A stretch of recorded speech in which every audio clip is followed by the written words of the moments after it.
मैं इंजीनियर अनिल कुमार सिंह आपको आज थर्ड ईयर का 6 सेमेस्टर का subject construction management and accounts and entrepreneurship development को पढ़ाने जा रहा हूँ। इसका आज यूनिट 5 पढ़ा रहा हूँ। उसका लेक्चर 1 है RBS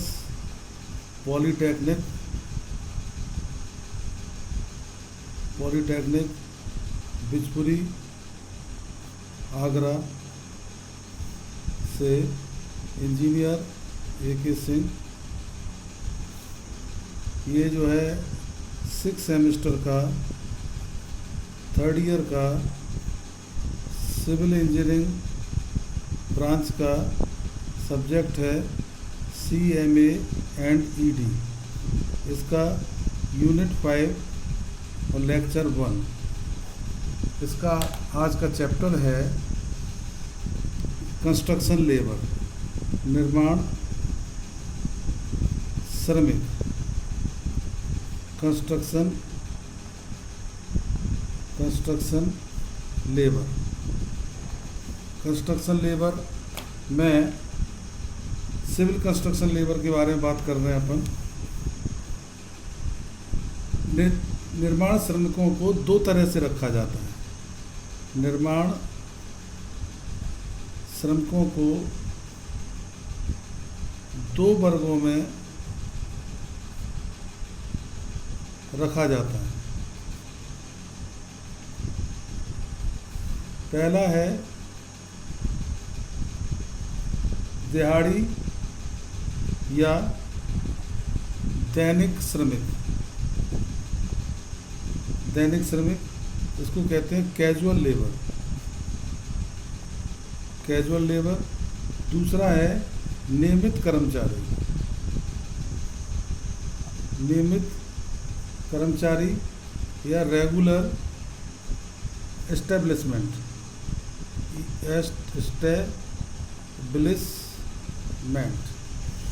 दैनिक श्रमिक की आवश्यकता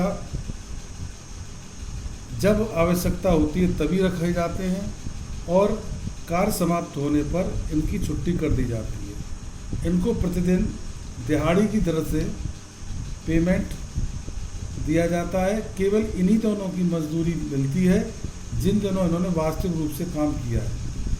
इनको रविवार के अतिरिक्त अन्य कोई छुट्टी दे नहीं होती है। नियमित कर्मचारी प्रबंधक, प्रभारी, अधिदर्शक प्रकार के होते हैं। ये पूरी परियोजना के लिए नियुक्त किए जाते हैं। इनको मासिक दर से वेतन मिलता है और ये कर्मचारी सभी प्रकार की छुट्टियों के और सुविधाओं के हकदार होते हैं। नियमित कर्मचारी सेवा शर्तों के अनुसार स्थायी हो सकते हैं या अस्थायी भी हो सकते हैं। 2 प्रकार के हो सकते हैं, स्थायी और अस्थायी। और इसके बाद श्रमिकों को देय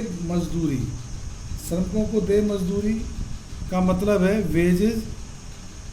वेजेस पेड टू वर्कर्स।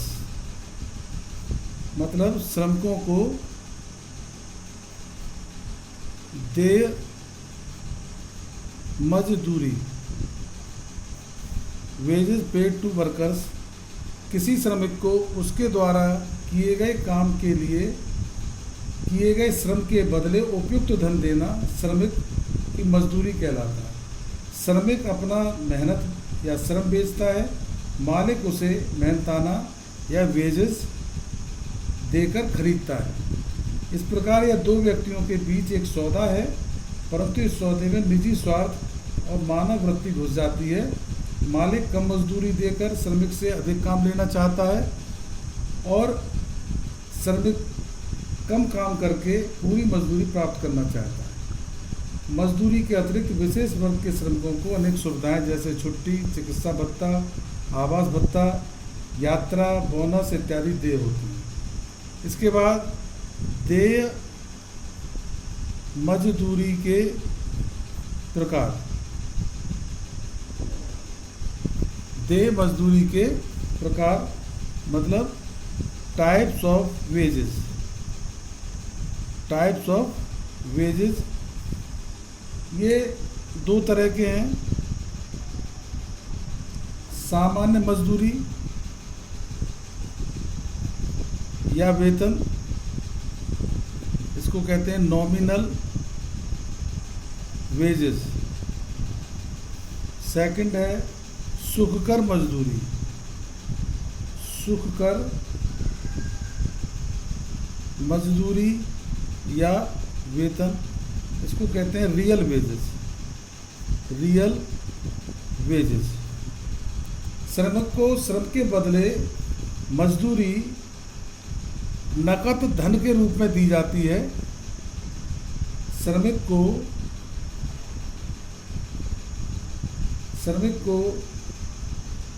श्रम के बदले जो मजदूरी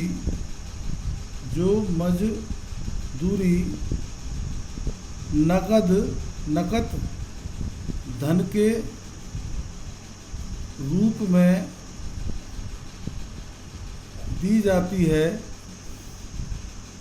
उसे हम कहते हैं सामान्य मजदूरी। इसमें कोई अन्य लाभ कहलाती है। इसमें कोई अन्य लाभ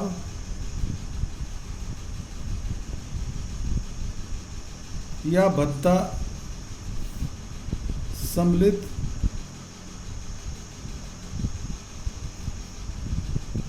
नहीं होता है। मजदूरी के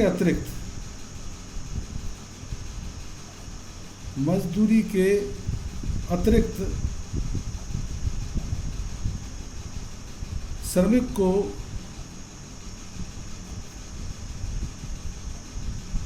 दिए जाने वाले अन्य लाभ व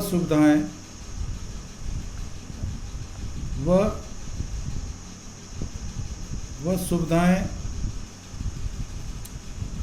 इत्यादि,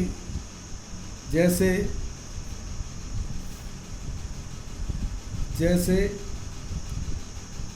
आवास भत्ता, अवकाश, चिकित्सा भत्ता,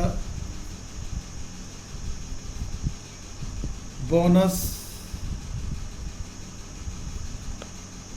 इत्यादि। सुखकर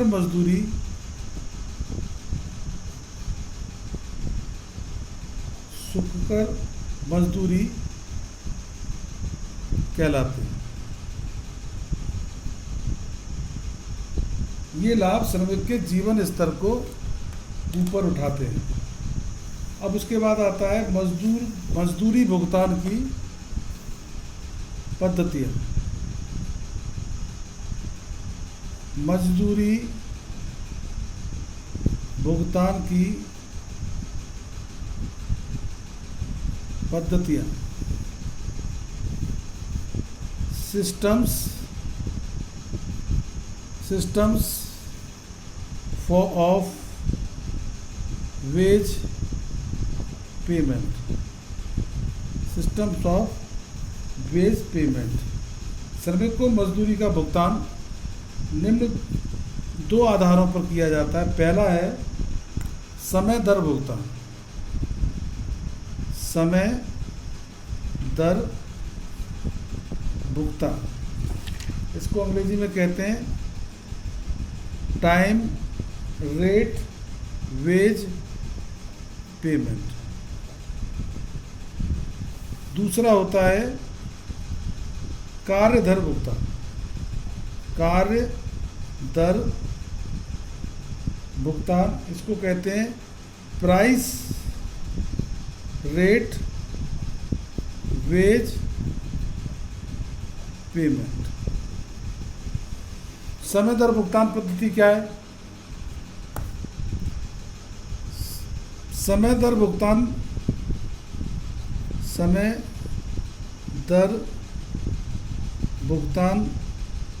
पद्धति क्या है? समय दर भुगतान पद्धति में श्रमिक को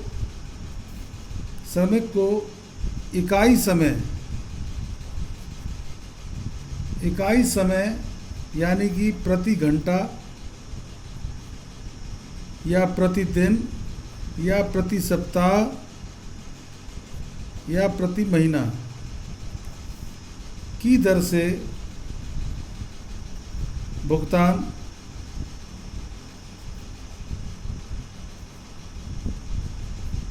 किया जाता है। इस अवधि में उसके द्वारा किए गए कार्य की पैमाइश या माप तौल नहीं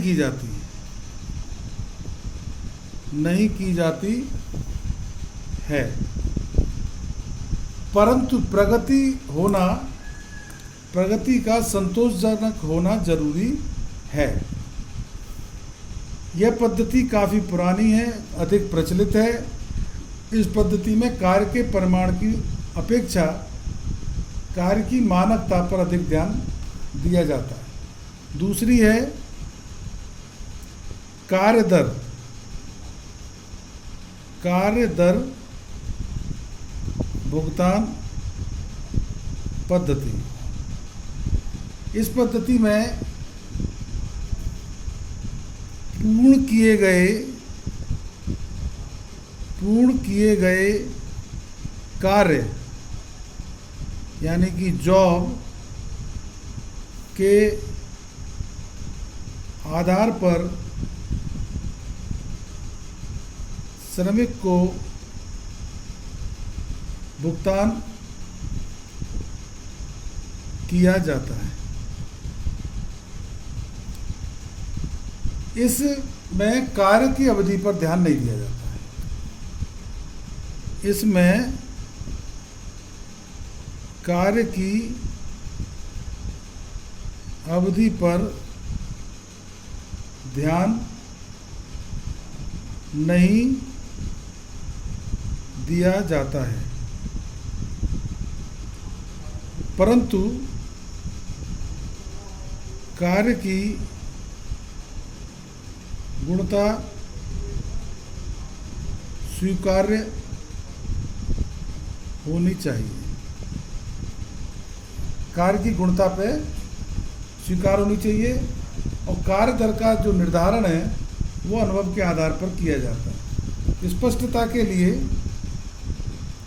मान लो एक चिनाई मिस्त्री दिन के 8 घंटे कार्य करने पर 240 रुपये मजदूरी मांगता है। इस अवधि में 8 घंटों में वह कितनी चिनाई करता है यह स्पष्ट करना आवश्यक नहीं है। यह समय दर भुगतान पद्धति का उदाहरण है। मतलब 8 घंटे में 240 रुपये उसे मजदूरी की मिलने, इस अवधि में वो कितनी चिनाई करता है यह स्पष्ट करना आवश्यक नहीं है। यह कहलाती है समय दर भुगतान पद्धति। कार्य दर पद्धति के अनुसार एक अन्य चिनाई मिस्त्री या वही व्यक्ति मान लीजिए 500 ईंटें दीवार में लगाने के 240 रुपये मांगता है, तो इसके लिए वह 8 घंटे कार्य करे चाहे 6 घंटे में कर दे, निपटा दे, इसे हम कार्य दर भुगतान पद्धति कहते हैं। अब इसके गुण दोष के आधार पर इसको समझने की ज़रूरत है। समय दर और कार्य दर भुगतान पद्धतियों में तुलना करना है। तो पहला है समय दर भुगतान पद्धति और दूसरा है कार्य दर भुगतान पद्धति। पहला पॉइंट क्या है? प्रणाली। यह एक सरल पद्धति है। प्रणाली के आधार पर यह एक सरल पद्धति है और अनपढ़ श्रमिकों को तुरंत समझ में आ जाती है। इसी में इसके साइड में कार्य दर भुगतान पद्धति में क्या होगा? इसमें कार्य की पैमाइश या नाप तौल नाप तोल करके देय मजदूरी का गणना की जाती है। श्रमिक को कार्य की पैमाइश का ज्ञान होना चाहिए। ठीक है। दूसरा है गुणता। कार्य की गुणता बनी रहती है क्योंकि श्रमिक अधिक उत्पादन की चेष्टा नहीं करते, मतलब लेबर नहीं चाहती है कि ज़्यादा उत्पादन हो, जबकि इसमें कार्य की मात्रा अधिक प्राप्त होती है। जितना अधिक कार्य होगा मजदूरी उतनी अधिक मिलेगी, परंतु कार्य की गुणवत्ता प्रभावित होती है। तीसरा है कार्य। कर्मचारी या श्रमिक अधिक पीड़ित नहीं होता है, वह सामान्य गति से काम करता है, सामान्य गति से काम करता है, जबकि श्रमिक अपनी देह से क्षमता से अधिक काम लेता है, अतः उसे शारीरिक कष्ट होता है। शारीरिक कष्ट होता है। फोर्थ पॉइंट है भुगतान। श्रमिक अधिक पीड़ित नहीं होता है, वह सामान्य श्रमिकों में ईर्ष्या उत्पन्न नहीं होती है क्योंकि सभी को समान भुगतान मिलता है। समान भुगतान मिलता है, उसमें चाहे कार्य वो कितना भी किया गया हो, जबकि कार्य दर भुगतान पद्धति में श्रमिक अधिक काम करके दिखाता है, अधिक काम करके दिखाता है और अधिक पाता है, अधिक पाता है।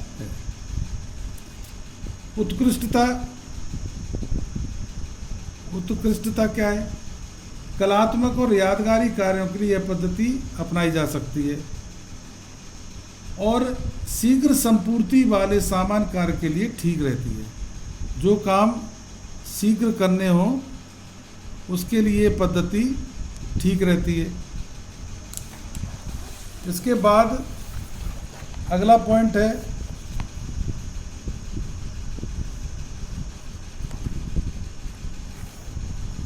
निगरानी। ये है टाइम रेट वेज सिस्टम और ये है पीस रेट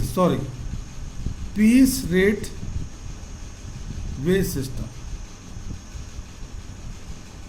पीस रेट, यह पीस रेट, इसमें श्रमिकों पर निगरानी रखनी पड़ती है क्योंकि वे कार्य में ढील देते हैं और अधिक कार्य के लिए कोई प्रोत्साहन उन्हें मिलना नहीं है, इसलिए वो लापरवाही करते रहते हैं। जबकि इसमें श्रमिकों पर निगरानी की विशेष आवश्यकता नहीं है, विशेष आवश्यकता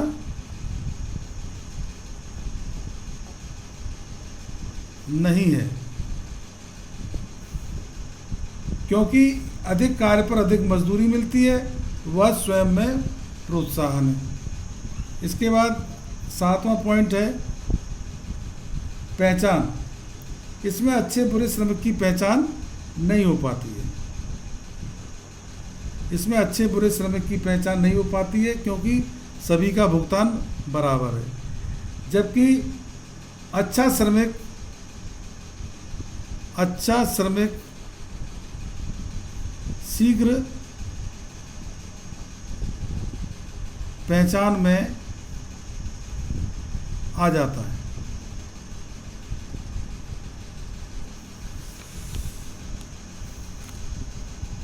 संतुष्टि,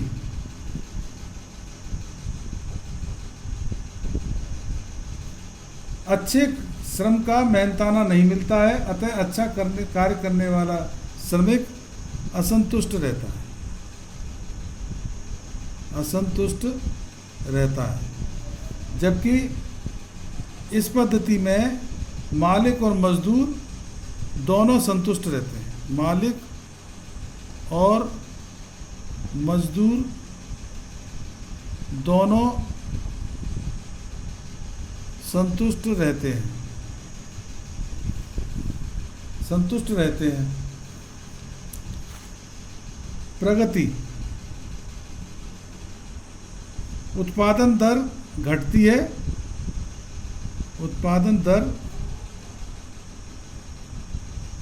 है, बढ़ती नहीं है। और इसमें उत्पादन बढ़ता है क्योंकि अधिक श्रम करने पर, अधिक काम करने पर श्रमिक अधिक पाता है। लास्ट पॉइंट है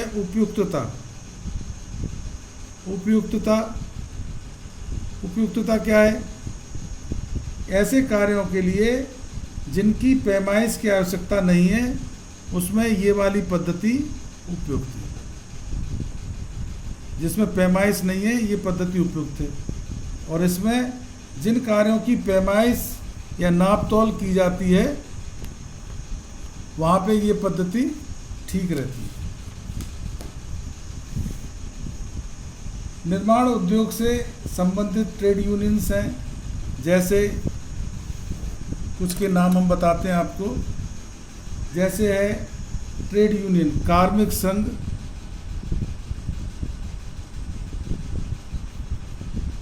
कनेक्टेड विथ कंस्ट्रक्शन इंडस्ट्री, श्रमिक और कामगारों से अपनी सेवाओं का अधिकतम मूल्य प्राप्त करने के लिए और अपने हितों की रक्षा के लिए ट्रेड यूनियन मिलकर यूनियन बनाई है। और क्योंकि अकेला व्यक्ति अपने हक के लिए मालिकों प्रबंधकों से संघर्ष नहीं कर पाता है और अपनी जीविका के चक्कर में फंसा रहता है, फिर भी अकेले आदमी की बात में इतना जोर नहीं रहता है, अतः श्रमिकों को अपने साथ मिलाकर ट्रेड यूनियन बना लेता है। ट्रेड यूनियन को चलाने के लिए प्रत्येक सदस्य से मेंबरशिप फीस ली जाती है। ट्रेड यूनियन के फंक्शंस ये मालिकों और श्रमिकों के मध्य एक प्रभावकारी कड़ी का काम करते हैं। श्रमिकों के वेतनमान, सुविधाएं और कार्य परिस्थितियों में सुधार के लिए नियोक्ता से वार्तालाप करती है। यह मालिकों के सम्मुख श्रमिकों की कठिनाइयां, समस्याएं विधिवत ढंग से रखती है। ये मालिकों द्वारा श्रमिकों के उत्पीड़न को कम करती है। ट्रेड यूनियन का पंजीकरण, ट्रेड यूनियन का पंजीकरण 15 वर्ष से अधिक आयु वाला कोई भी या इससे अधिक श्रमिक मिलकर, 7 या इससे अधिक मिलकर, 15 वर्ष से तो अधिक आयु, 15 वर्ष से अधिक आयु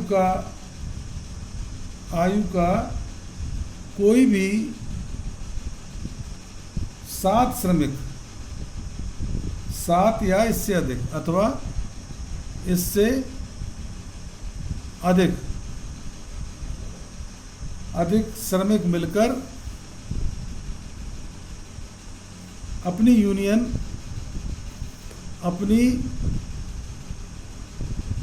यूनियन बना सकते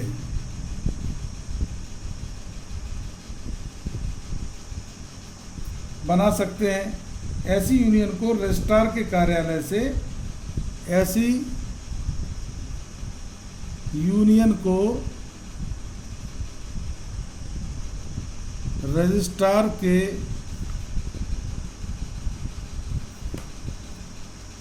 कार्यालय से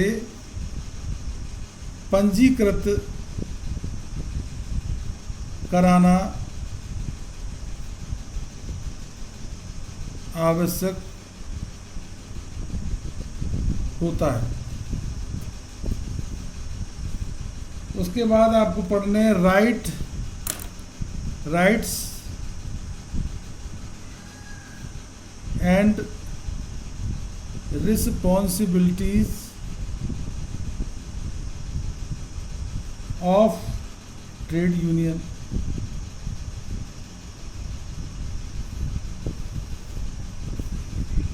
ट्रेड यूनियन अपना नाम उद्देश्य स्पष्ट रूप से घोषित करे। इसके मुख्य अधिकार और दायित्व क्या हैं? पहले, ट्रेड यूनियन के 50% सदस्य उस उद्योग और कारखाने में वास्तविक रूप से काम करते हो जहाँ पे वो नौकरी करते हैं। यूनियन की कार्यकारी समिति 6 माह के लिए एक बार अवश्य बैठक कराए। यूनियन के फंड वैध कार्यों पर खर्च किए जाएं। हड़ताल धरना आदि के संबंध में यूनियन को स्पष्ट नियम बनाने होंगे। यूनियन की वैध गतिविधियों को किसी कोर्ट में चुनौती नहीं दी जा सकेगी। मालिकों को 3 माह के भीतर पंजीकृत यूनियन को मान्यता देनी होगी। उद्योगपति और प्रबंधक को अपने संस्थान से संबंधित ट्रेड यूनियन की शिकायतों पर उचित ध्यान देना होगा और उनके पत्राचार का समुचित उत्तर देना होगा। भारत की मुख्य ट्रेड यूनियन भारत की मुख्य ट्रेड यूनियन जैसे पहला है all India trade union Congress, इसको हिंदी में बोलते हैं अखिल भारतीय ट्रेड यूनियन कांग्रेस। इसका शॉर्ट में नाम है AITUC, all India trade union Congress. ये जो है 1919 में बनी थी अमृतसर में। इसके प्रथम अध्यक्ष केसरी लाला लाजपत राय थे। और इसके बाद है दूसरी है Indian national trade union Congress, इसको बोलते INTUC।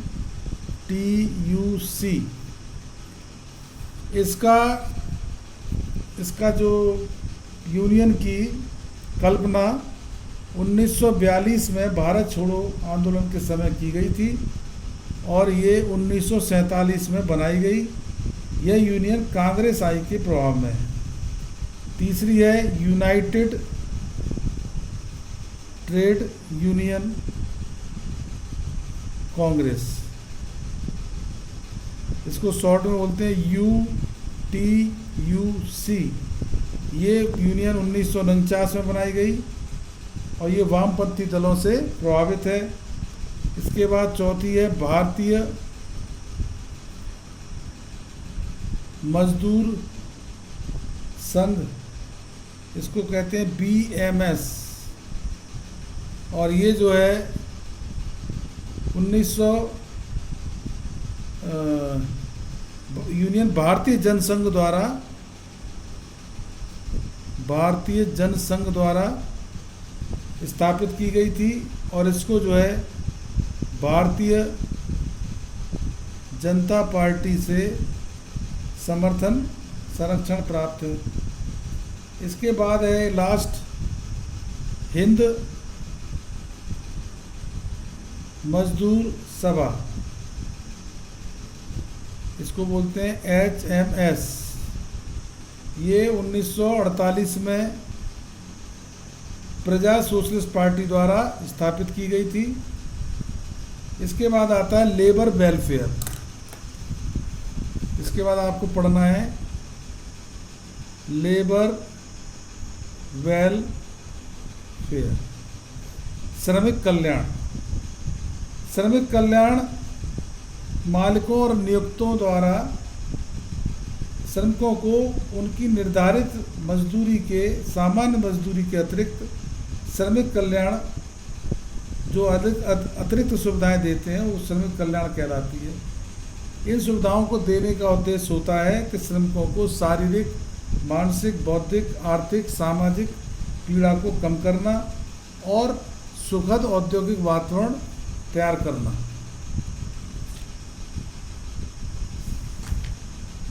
इसके बाद श्रमिक कल्याण सुविधाओं में क्या क्या आता है? लेबर वेलफेयर एक्टिविटीज़ या labour welfare facilities, FACILITIES facilities. Labour welfare facilities में क्या है? पहले आवास सुविधा हो, लेबर को आवास सुविधा मिले, परिवहन सुविधा हो,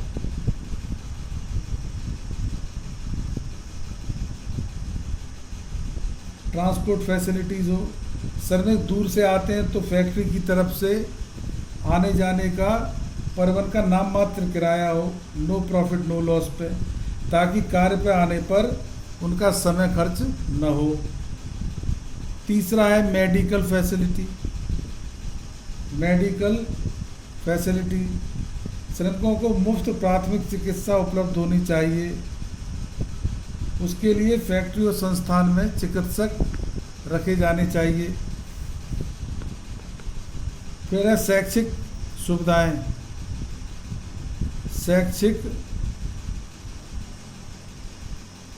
सुविधाएं, प्राइमरी एजुकेशन। श्रमिकों के बच्चों के लिए आवास के निकट प्राथमिक शिक्षा की व्यवस्था होनी चाहिए। पांचवा है कैंटीन फैसिलिटी, कैंटीन सुविधा होनी चाहिए। श्रमिकों के लिए फैक्ट्री के अंदर कैंटीन सुविधा होनी चाहिए, जो कि उनको सस्ती दरों पर जलपान उपलब्ध करा सके। छठवां है कोऑपरेटिव स्टोर, जिसको हिंदी में कहते हैं सहकारी स्टोर में क्या है? बस्ती में या बड़े संस्थानों में सहकारी भंडार या सुपर बाजार खोले जाएं, ताकि मजदूरों को उचित दर पर दैनिक उपयोग की वस्तुएं मिल सकें। स्वच्छता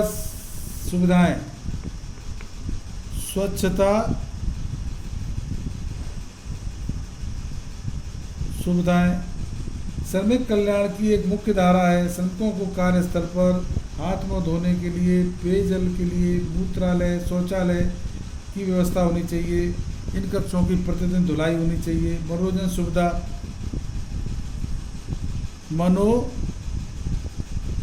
सुविधा